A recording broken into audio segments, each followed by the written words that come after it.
দেবতা আর অসুরদের মধ্যে একদিন অমৃত পাওয়ার জন্য শুরু হলো সমুদ্র মন্থন।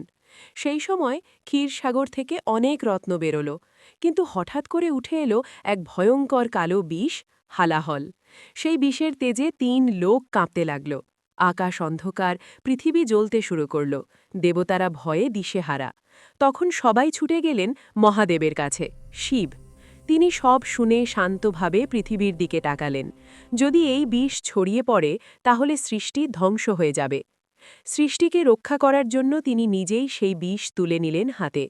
দেবী পার্বতী উদ্বিগ্ন হয়ে তার কণ্ঠ চেপে ধরলেন, যাতে বিষ শরীরের ভিতরে না যায়। বিষ তার কণ্ঠে থেমে গেল, আর সেই থেকে তার গলা নীল হয়ে গেল। সেই কারণেই শিবের আর এক নাম হল নীলকণ্ঠ। এই ছোট্ট ঘটনাটি আমাদের শেখায়, সত্যিকারের শক্তি মানে অন্যকে বাঁচানোর জন্য নিজের কষ্ট স্বীকার করা।